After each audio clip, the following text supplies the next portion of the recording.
Mas a posição escatológica que eu tenho, que é o amilenismo, não considera mais Israel como tendo ainda algum papel dentro da história da redenção. Muitos pensam que a restauração de Israel tem que ocorrer de forma literal para depois Jesus voltar. E isso não é verdade. O que Deus tinha para fazer com os judeus e com a nação de Israel, ele já fez. Agora, o seu povo não é mais a nação de Israel.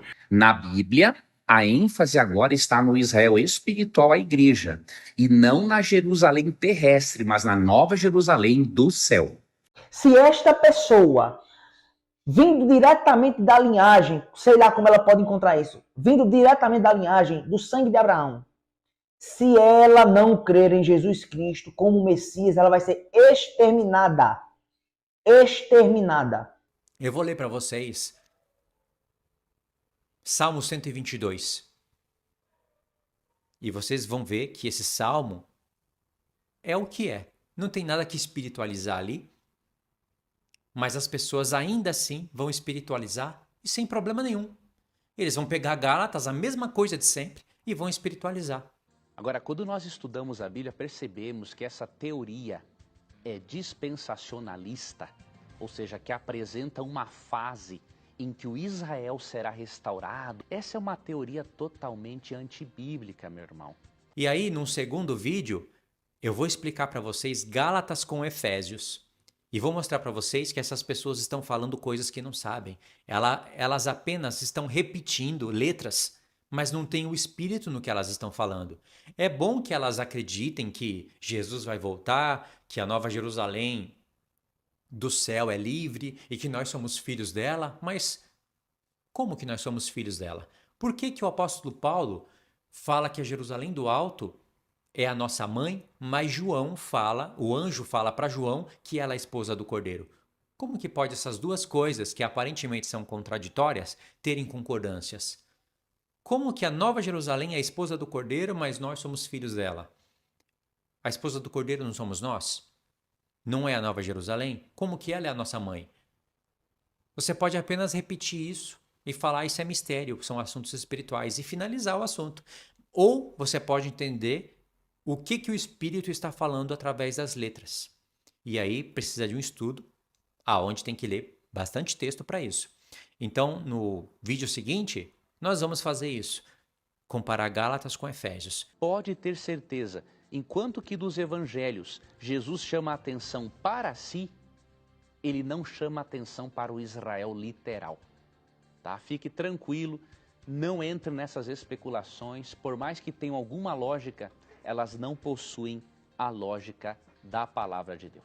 Nesse vídeo aqui, nós vamos finalizar com a leitura do Salmo 122. Eu vou ler aqui, ele não vai passar na tela, mas presta atenção. Depois você vai, abre o aplicativo aí e lê o Salmo. Vê se tem condições da gente espiritualizar isso. E vê o que o Espírito do Senhor está falando para você. Porque não existe só esse Salmo, existem vários outros. Eu só vou ler esse para finalizar o vídeo. Presta atenção. Salmo 122, verso 1.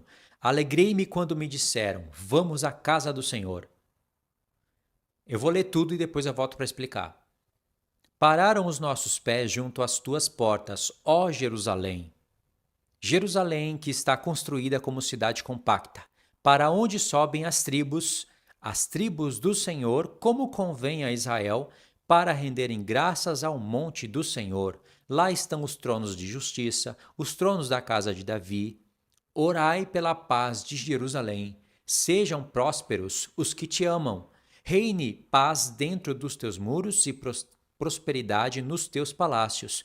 Por amor dos meus irmãos amigos, eu peço, haja paz em ti. Por amor da casa do Senhor, nosso Deus, buscarei o teu bem. Fim. O que esses grupos espiritualistas vão fazer? Eles vão pegar a palavra Jerusalém aqui e vai falar a igreja, porque a casa do Senhor é a igreja. Então, orar pela igreja, pela paz na igreja. Mas o próprio Salmo foi construído em uma época onde Davi está falando a respeito da casa de Deus. Davi não estava pensando no corpo humano como casa de Deus. Ainda que isso é assim agora e vai ser assim dentro do milênio. Davi estava pensando no templo. Claro que Davi sabia, Davi era templo do Espírito ou não era? Você acha que a pessoa se torna templo do Espírito só na nova aliança? Claro que não. Davi, Salomão e muitos que estavam lá eram templo do Espírito. Deus deu uma planta para Davi de uma casa para ser fixa em Jerusalém, e Davi foi um homem escolhido para amplificar a lei. Davi amplificou a Torá, ou seja, a Torá tomou um novo rumo. Davi não escreveu nada ali na lei de Moisés, mas ele acrescentou. Pessoas registraram isso em reis, em crônicas. Então houve um acréscimo na lei de Moisés. E os acréscimos são muitos. Davi, por ordem de Deus, aumentou o número de menorá, o número da mesa dos pães da proposição, trocou a pia de bronze por um mar de bronze, todos aqueles detalhes. Davi acrescentou músicos no sacrifício da tarde e da manhã. Deus deu para Davi acrescentar 24 turnos de 24 mil homens. E se você for olhar esses números, você vai ter 24 mil, 24 anciãos, 1000 apontando para o milênio, e 24 mil com 12 turnos, você vai ter 2 vezes o número 144 mil. Tanto é que está escrito 280 mil ao todo. 288 mil, ou seja, 144 mil duplo. Tudo isso Davi acrescentou, e muito mais, se eu só resumir. Ou seja, Davi amplificou a primeira aliança. Assim como Cristo vai amplificar a nova aliança. Esse é um assunto que eu estou preparando para a gente estudar com textos, com fundamentações bíblicas. É algo que vocês não conhecem, mas é muito lindo. Então, o que Davi está pensando aqui é isso. Todos aqueles homens que cantavam nos sacrifícios da tarde e da manhã, ou seja, não poderia ser feito mais no estilo de Moisés. Não em silêncio, não apenas com toque de trombeta, mas com toque de trombetas e músicas que o próprio Davi fez. Imagine eles imolando o cordeiro da tarde e da manhã, imagine eles fazendo aquelas coisas, cuidando agora, não eram 7 lâmpadas, eram 70 lâmpadas, e tocando música, e aquelas músicas explicando o que eles estavam fazendo. Muitos no tempo de Davi já sabia que aquele sacrifício falava do Messias. Tanto é que Davi escreveu salmos literais, falando, comparando uma coisa com a outra. E Isaías, ele usou os salmos de Davi para poder compreender o cordeiro, a propiciação. Isaías já falou com todas as palavras que aqueles sacrifícios falavam do Messias futuro. Ou seja, coisas que a gente não pensa. Não, na antiga aliança eles já sabiam de muita coisa. Deus, ele disse, achei Davi, homem segundo o meu coração, que executará toda a minha vontade. Então você tem que saber o que é homem segundo o coração de Deus, que fará toda a vontade de Deus. Davi unificou a casa de Judá com a casa de Israel, amplificou a lei, colocou esses homens todos para completar essa obra, mas ela transitou de Davi para o templo de Salomão. Ou seja, no templo de Salomão, que era a casa de Deus, ainda que em sombra, era um modelo da Nova Jerusalém do Alto. E isso não era novidade para Salomão. Salomão, quando acabou de edificar a casa, ele mesmo falou da do céu. Ou seja, Deus sempre teve 2 Jerusalém a partir do momento que Davi conquistou a Jerusalém. Salomão mesmo orou e falou, por acaso Deus habitará aqui? O Deus que criou os céus e a terra? Isso vai poder conter o Senhor? Mas ele acabou de edificar a casa de Deus. Ele está falando uma realidade. E Deus respondeu depois da oração, respondeu com fogo do céu. E Salomão já falou que o povo iria ser cativo. Na oração, Salomão relembrou e falou, Senhor, quando o povo te desobedecer e o Senhor espalhar ele por todas as nações, lembra deles quando eles orarem, né, pensando nessa casa, perdoa os pecados. Ou seja, eu não vou jogar todas essas palavras no lixo e falar, eu sou a igreja. Tudo é igreja. Eu não vou fazer isso, irmãos. Isso é coisa de idiota. Entenderam isso? Ou seja, nós somos a casa de Deus, sim. Hoje não tem mais templo. Nós, sendo a casa de Deus, não anula que Deus tenha um templo no céu. No tempo de Davi e de Salomão, tendo a casa de Deus fixa em Jerusalém, não anulava que Davi era a casa de Deus, que aquele templo era a casa de Deus e que Deus ainda tinha uma casa no céu. Eles não tinham problema nenhum com isso. As pessoas de hoje que têm o espírito antissemita, o espírito maligno que está confundindo elas todinha, para elas confundirem outros, que tem problema com isso. Então, olha o Salmo, agora eu vou explicar. Alegrei-me quando me disseram, vamos à casa do Senhor. Não está falando aqui, vamos na igreja. Não está dizendo isso. Ainda que a gente possa usar isso. Se você tiver na mente que igrejas são homens e não um templo. O templo é o lugar onde as pessoas vão se reunir. E aquele templo que as pessoas vão, seja ele qual for, aquilo ali não tem nada a ver com a casa de Deus. Aquilo ali foi construído por mãos humanas. Não tem nada ali simbólico. A casa de Deus é onde as pessoas se reúnem. Pode ser um campo de futebol, pode ser um parque. Aí você pode usar esse texto. Não tem problema com isso. Mas o que Davi está dizendo? A casa de Deus mesmo. Aonde ela tinha formatos, medidas, utensílios, tudo apontando para o corpo de Cristo no futuro e que era reflexo da Jerusalém do Alto. Tudo isso está em concordância. Alegrei-me quando me disseram, vamos à casa do Senhor. Pararam os nossos pés junto às tuas portas. Ó Jerusalém, não tem nada aqui cá do alto. É a de baixo. Jerusalém que está construída como cidade compacta, para onde sobem as tribos do Senhor, como convém a Israel, para renderem graças ao Senhor. O que está sendo dito em primeira mão? As tribos deveriam subir em Jerusalém para renderem graças ao Senhor. Não tem nada de mais aqui nesse texto. Isso convém, é lei. Todas as tribos teriam que sair das suas terras e irem para Jerusalém. Certo? Certo? Se eu quiser espiritualizar aqui, eu vou espiritualizar da maneira correta. Eu posso pegar essas tribos, que são 12, e pensar no Israel glorificado e falar, as tribos sobem para Jerusalém, para renderem graças ao Senhor. Mas a Nova Jerusalém está no alto, no milênio, no alto.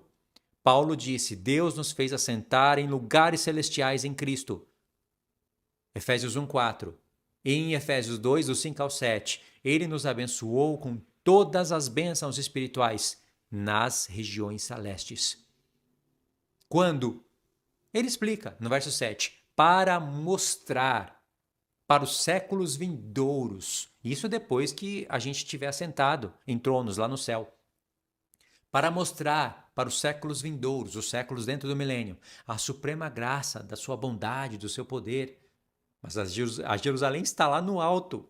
Ela só desce depois dos 1000 anos. Depois que a morte, o inferno, o dragão e todos os anjos maus forem julgados e lançados no lago de fogo. Aí, no grande trono branco, né? Os céus e a terra que existiam fugiram da presença do grande trono branco e não se acharam mais lugar para eles. Ou seja, a Nova Jerusalém não estava na terra. E depois de tudo isso, tem um novo céu e uma nova terra, e a Nova Jerusalém desce do terceiro céu. A partir de um novo céu, ela desce e vem para a terra, para uma nova terra. Essa é a palavra de Deus pura e verdadeira.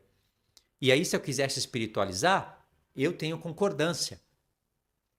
Eu não anulei o que Davi falou e entendi o que o Espírito está falando por detrás das letras.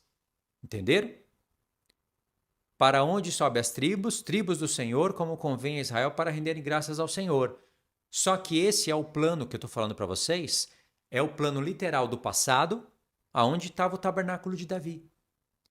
Eu transitei para o plano espiritual, porque existe o plano espiritual, o Israel glorificado, que não é sacerdócio segundo levita, nem a ordem de Melquisedeque, nem a ordem de Zadok, é da ordem de Melquisedeque. Mas Deus ainda vai ter no milênio um plano que vai se identificar com esse. Ou seja, vai ter uma Jerusalém na terra, as tribos vão subir para Jerusalém para adorar a Deus em Jerusalém na terra, no templo de Ezequiel. Isso é claro. E isso daqui, o texto, ele está prevendo isso também. Ou seja, a gente lê o literal, entende o formato espiritual e entende o plano de Deus no milênio. não é só com Israel glorificado e nem só com Israel terreno. Os judeus, eles acham que Deus vai ter um plano só com Israel terreno, não acreditando na ressurreição, não entendendo essas coisas. Mas eles são coerentes com alguns textos. Não, eles não conseguem espiritualizar aquilo, não porque não têm o espírito, mas porque eles têm uma mente, eles têm um cérebro, e eles usam o cérebro deles. Agora, a igreja que era para estar avançada, ela vê o plano espiritual, mas quer jogar o literal na lata do lixo. Se nós mantermos uma crença errada sobre Israel, aí sim vai afetar a nossa fé. Por exemplo, muitos pensam que a restauração de Israel tem que ocorrer de forma literal para depois Jesus voltar. E isso não é verdade. Na Bíblia, a ênfase agora está no Israel espiritual, a igreja, e não na Jerusalém terrestre, mas na nova Jerusalém do céu. Não, Deus não faz isso. E aí diz no verso 5, lá estão tronos de justiça, os tronos da casa de Davi. A gente não pode entender que tem tronos no céu? Tem, Paulo disse. Ele nos fez assentar nos lugares celestiais. Só que são nos lugares celestiais. Se a Nova Jerusalém desceu do céu no início do milênio, já não são lugares celestiais. Então tem que se cumprir o que está escrito aqui, o que está escrito em Efésios, o que está escrito em vários outros textos. Entendeu? Lá estão os tronos de justiça, os tronos da casa de Davi. Orai pela paz em Jerusalém. Eu preciso orar por paz para Nova Jerusalém? Não. Está vendo que os tempos aqui, eles estão misturados. Aqui está falando de 3 tempos. Na verdade, é de 3 porções. Porque um é o tempo em que está sendo falado aqui, não é? Está sendo falado, é um tempo. O outro tempo é no milênio. Só que no milênio você vai ter 2 formatos. Você vai ter ainda a Jerusalém do alto e a Jerusalém da terra de baixo restaurada. Ou seja, eu estou entendendo os tempos. Eu leio isso sem anular as coisas. E isso não deveria ser novidade para a gente. Você lê Isaías 13, você vai ver que Deus está falando uma profecia da queda da queda da Babilônia, mas ao mesmo tempo ele está profetizando a queda das duas. A queda tanto da Babilônia como da grande. Em Daniel, quando Deus está falando do conflito do reino da Pérsia e da Grécia, e usa o reino da Grécia para falar do tempo do fim, ele está falando sim do fim do reino da Grécia, mas a profecia não é para falar do fim do tempo da Grécia e do reino da Grécia. Deus está usando o conflito desses 2 animais e está falando coisas do tempo do nosso fim mesmo, do tempo do fim. Está usando a Grécia, os filhos de Javã, para falar do tempo do fim. E ainda está tratando de coisas lá da eternidade. Uma profecia só. Quando Deus fala das 7 igrejas, ele não está falando só das 7 igrejas literais. Ele está falando das 7 igrejas literais, das 7 igrejas nas eras e das 7 igrejas que estarão presentes na última semana. Ou seja, a profecia fala de uma coisa só? Não fala. E isso são apenas alguns exemplos entre vários que nós temos na palavra de Deus. É dessa maneira que nós lemos a palavra. Não é catando aqui e falando isso daqui é só com a Jerusalém do alto, ou só com a Jerusalém de baixo, ou ainda, isso daqui já aconteceu, isso daqui não tem nada a ver para o futuro, já foi, é só para a gente conhecer a história, entendeu? Ou seja, preterismo, lixo, amilenismo, lixo, pós-milenismo, lixo, pré-milenismo, ok, mas um pré-milenismo correto, pré-milenismo sem pré-tribulacionismo. Entender o nome dessas linhas? São nomes de linhas teológicas. Eu conheço isso porque é minha obrigação. Você pode conhecer um resumo só para a gente saber, mas olha só o tanto de coisa que eu resumi só com os nomes. Então é importante, só para esse objetivo.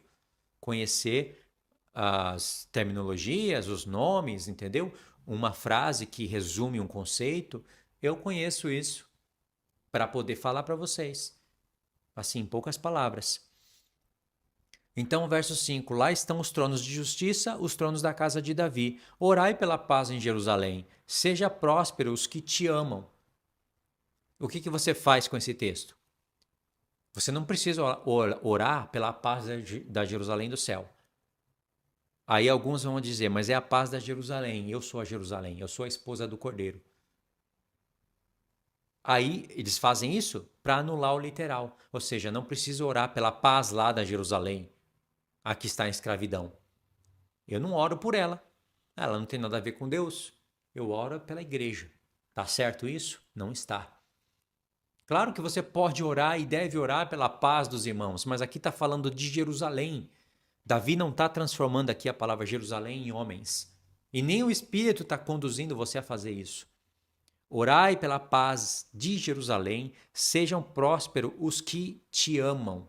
Os que te amam, os que amam, esse sim é o povo de Deus.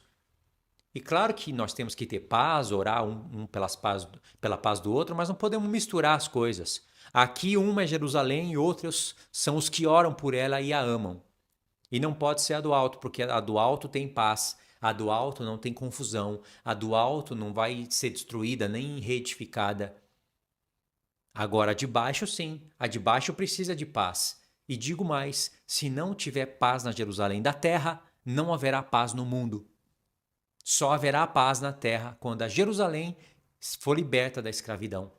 Agora, se um espírito maligno está dizendo para você, não ora por Jerusalém, aquilo não tem nada a ver com Deus. Ou se um espírito tenta te confundir por um outro lado, dizendo, ora pela paz lá só para Deus conservar o local, para Jerusalém descer do alto. Só por isso. O texto não está falando para você orar para ter um território ali. Não bate, não fecha. Se o próprio Deus está defendendo Jerusalém, está dando força para os da casa de Judá, consumir todos aos que estão ao redor, se o próprio Deus está derramando espírito de graça e de súplica, se ele está interceptando os ataques do anticristo na Jerusalém de baixo, por que ele vai destruí-la? Para algumas pessoas, o que está acontecendo em Israel é cumprimento de profecias. Mas a posição escatológica que eu tenho, que é o amilenismo, não considera mais Israel como tendo ainda algum papel dentro da história da redenção. Tá vendo como isso é coisa do capeta? Verso 7. Reine paz dentro dos teus muros e prosperidade nos teus palácios. Não tem nada a ver com corpo humano isso daqui. Por amor dos meus irmãos e amigos, eu peço, haja paz em ti. Se não houver paz lá, não existe irmãos, não existe amigos. Por quê? São inimigos do Evangelho. Pessoas que estão contra Jerusalém são inimigos do Evangelho. Pode falar que espera do céu, que crê em Jesus, mas se está contra a palavra dos profetas, não tem, pode falar de amor à vontade. Só está se enganando. E não são poucos os textos que mostram isso, que essas pessoas já foram enganadas e estão trabalhando para o ministério do engano. Não só do engano, da teimosia. É o espírito antissemita.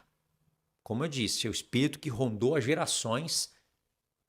Agostinho de Hipona, Martinho Lutero, João Calvino, Charles Spurgeon. E foi indo.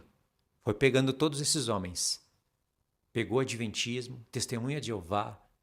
Pegou quase todos. Ele só não pega aqueles que realmente são participantes da restauração.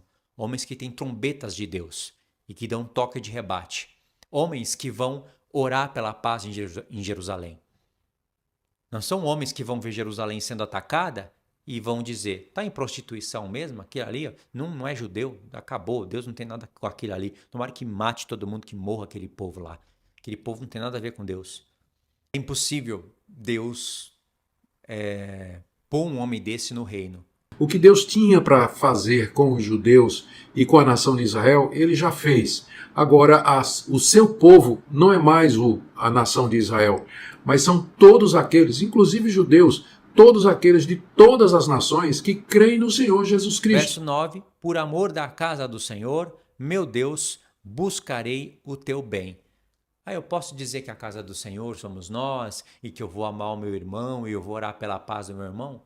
Posso, não tem problema, é dever nosso fazer isso. O texto não está falando disso. Esse texto aqui está falando da Jerusalém que precisa de ter muros reedificados, que precisa de paz nela. Davi não somente nesse capítulo, mas junto com os outros, ele está falando da Jerusalém que precisa ser reedificada. Davi já sabe do que iria acontecer em Jerusalém. Ele mesmo fala, ele escreve salmos falando disso. Entenderam? Porque Davi acreditava na promessa de Deus, nas promessas que Deus deu para Jerusalém. E olha que não tinha ainda vindo Isaías, Zacarias, para declarar com todas aquelas clarezas as palavras de Deus. Davi, ele tinha que trabalhar com o que ele tinha antes, a Torá e alguns testemunhos nos livros de Josué, de Juízes. Ele já estava no tempo dos reis, né? E o Espírito que estava nele. Conforme Davi ia dando lugar para o Espírito de Deus, o Espírito de Deus ia usando Davi e iria escrevendo os salmos proféticos. Compreenderam? Então, hoje, você vai orar pela paz em Jerusalém. Hoje, você vai buscar a paz de Jerusalém. Tanto é que Deus vai enviar pessoas lá em Jerusalém para morrerem lá em Jerusalém. Não é para ser destruída, não é para ir lá e pregar a maldição e falar: vocês vão ser destruídos, seus escravos malditos, eu vou matar vocês, eu vou trazer a do alto. Não é para isso. É para trazer o arrependimento naquele povo. Por isso que o espírito de graça e de súplica vai ser derramado lá. Por isso que eles vão chorar como quem chora amargamente, como quem chora por um filho unigênito. Vocês entenderam? Não é à toa que Jesus, estando aqui na terra, ele chamou a cidade, a Jerusalém, do jeito que ela estava, de cidade do grande rei. Jesus, por acaso, não via que ela estava em escravidão? Claro que via. E Jesus falou isso. João 8, ele fala de pessoas que estavam escravas ali. Ele não vai falar com todos os detalhes porque não era tempo. Paulo que vai falar com mais detalhes. Paulo aprendeu o evangelho com Cristo e está falando ali o que Cristo não poderia falar lá em João 8. Jesus falou o que foi necessário naquele conflito entre os judeus. Ele fala: se o Filho verdadeiramente vos libertar, sereis livres. Vocês estão como escravos. É uma realidade. Paulo pregou isso com mais detalhes em Gálatas 4, mas não pregou tudo. Paulo não disse que a Jerusalém de baixo, escrava, iria ser destruída em nenhum momento, em nenhuma carta. Ele nem poderia dizer isso porque ele iria contrariar os profetas. Entenderam? Então, Salmo 122, com outros salmos, com outros profetas, mostram as verdadeiras palavras de Deus. Não deixe o espírito antissemita, o espírito do anticristo, se apossar da sua vida. Porque se ele entrar e se você der brecha, ele vai ficar em você e ele vai te corromper todinho. Você vai se tornar um falso profeta na terra, transfigurado em ministro de Cristo, falando mentiras em nome do Senhor. Até você morrer, abrir os olhos e olhar um grande trono branco na tua frente. Você não vai olhar o reino de Cristo. Passou. Você vai olhar um grande trono branco.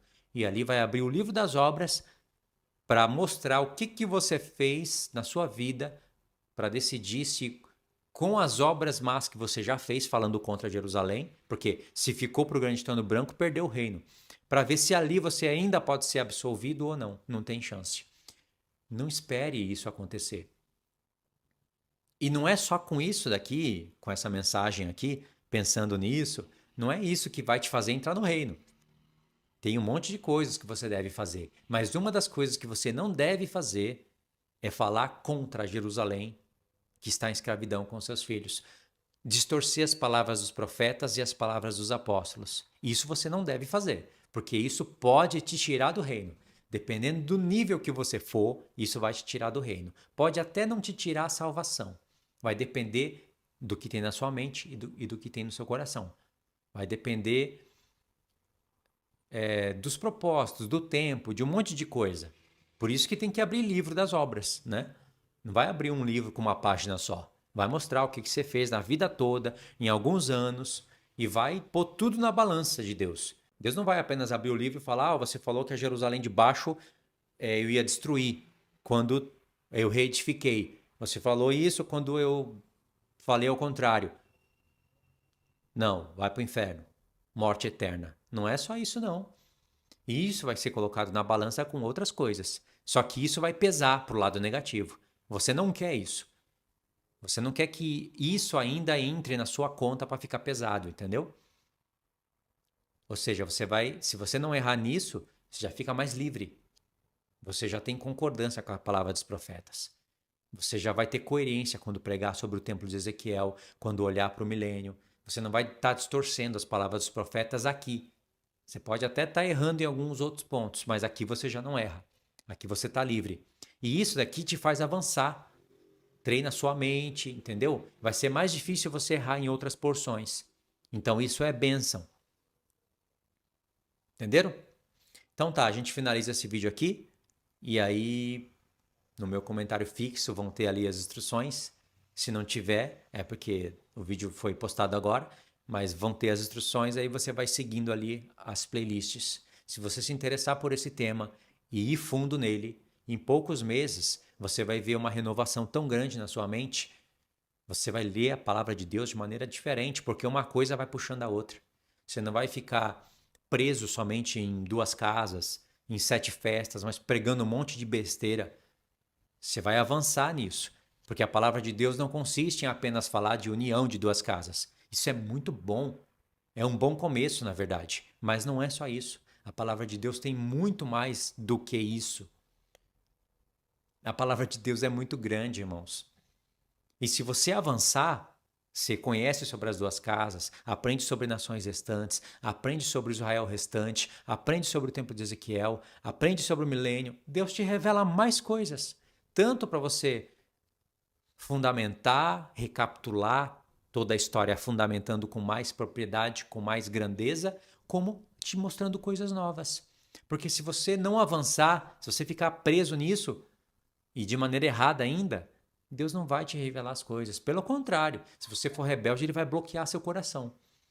Ele vai entregar você para você fazer o que você quer. Quer falar mentira? Eu te exortei, te mostrei, levantei pessoas, coloquei contas na sua frente. Você fingiu que não existe, distorceu. Quer falar mentira? Então fala.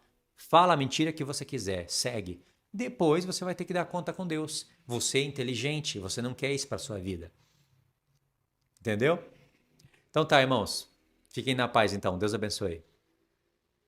O que Deus tinha para fazer com os judeus e com a nação de Israel, ele já fez. A ênfase agora está no Israel espiritual, a igreja, e não na Jerusalém terrestre, mas na nova Jerusalém do céu. Jesus chama a atenção para si, ele não chama a atenção para o Israel literal. Então, meus irmãos, não existe um texto na Escritura que trate de uma promessa para aqueles que ainda são carnais. Não creio que esses acontecimentos recentes em Israel eles tenham qualquer significado profético, porque o que havia de profecia a ser cumprida com relação a Israel, Deus já fez. Deus já fez. E agora nós vivemos no tempo da igreja, o povo de Deus, o único povo de Deus. Se eles não migrarem de uma aliança para outra, infelizmente, eles serão condenados pelos seus próprios pecados, vindo diretamente da linhagem do sangue de Abraão. Se ela não crer em Jesus Cristo como Messias, ela vai ser exterminada. Exterminada.